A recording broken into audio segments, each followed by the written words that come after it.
বোলিংটা প্রথম দিকে ভালোই লাগছিল, কিন্তু পরের দিকে একদম ভালো লাগে না, আর ব্যাটিংটা ভালো লাগেনি। ব্যাটিংয়ে এখনও মনে হচ্ছে আমরা স্ট্রাগল করছি। ছিল 7টা উইকেট পড়ে যাওয়ার পরে 40-41 রানে, তারপর এত রান করতে দেওয়া, এটা আমাদের পুরনো অভ্যাস। সেটার থেকে মনে হচ্ছে এখনো বেরোতে পারিনি। Team has been finalised. আমাকে ইনফ্যাক্ট আজকেই ফোন করে, আমি সেঞ্চুরি করলাম, আপনি আমাকে কিছু বললেন না।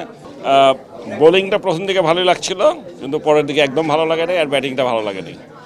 যদি তামিমের 50-র কথা বলি, যে বাংলাদেশে টি-20 অভিষেকে সেকেন্ড ব্যাটসম্যান হিসেবে, শুনেন, কেউ 50 করলো, উইকেট পেলে, রান করলে তো ভালো লাগবেই। এই যে জিতেছে সেটা তো ভালো লাগবেই, কিন্তু আমি বলছি যে খুব একটা যে ভালো লেগেছে সেটাও বলতে পারছি না। কারণ আমি বলবো যে ব্যাটিংয়ে এখনও মনে হচ্ছে আমরা স্ট্রাগল করছি।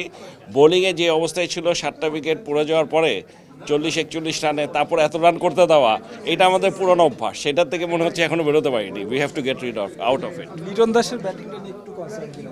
ও তো লিটন দাসকে তো সবসময় আমরা জানি যে হি হ্যাজ ট্যালেন্টস, কিন্তু বেশ কিছুদিন ধরেই ও আউট অফ ফর্ম। কথা হয়েছে জালাল ভাইয়ের সাথে, কালকে রাত্রে কথা হয়েছে। আমি শিওর যে ব্যাটিং কোচ যে আছে আমাদের, তার সাথে কথা বলতে বলা হয়েছে, যে দেখে তার উপর একটু স্পেশাল নজর দিয়ে দেখতে যে মানে প্রবলেমটা কোথায়। বাট আশা করা ছাড়া তো কিছু করার নেই। মোস্ট অফ দ্য কান্ট্রি হচ্ছে ওয়ার্ল্ড কাপে ছেড়ে দিয়ে দিয়েছে, বাংলাদেশ আসলে ঘোষণা করা হয়নি, আইসিসির কাছে হয়তো পাঠাই দিয়েছে। কেন, আপনার কি মনে হয় কোনটা কী পেলেন? আমি তো সবই পেলাম, যারা ইনজুর তারা ছাড়া সবই তো আছে এখানটায়। 1 তারিখে বোধহয় করার কথা, আমি যতটুকু জানি 1 তারিখে করে দেবে। মানে আজকে কত, 1 তারিখে তো চলে গেছে না, দিয়ে দিয়েছে তো already, they have given. Announce করা নেই, তার মানে কেউ ইনজুরি প্রবলেম আছে কিনা দেখতে হবে, মানে সেই জন্য হইতে পারে, আমি জানি না। But team has been finalised.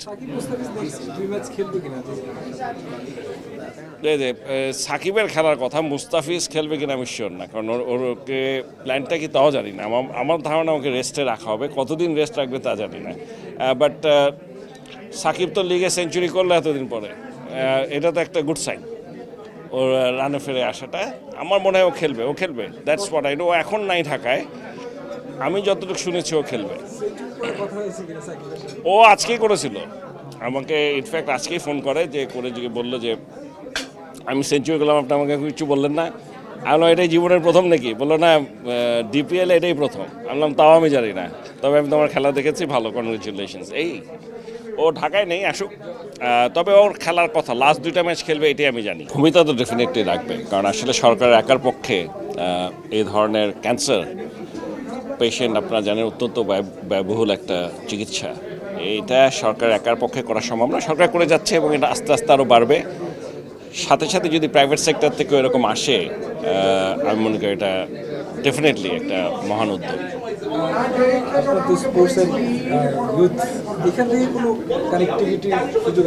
দেখা যাক, দেখি, মানে চেষ্টা তো করবোই। যেহেতু আজকে এখানটায় আমাকে আমন্ত্রণ জানা হয়েছে, এবং আমি দেখলাম যে তারা করছে, কারা কারা এটার সাথে ইনভলভ।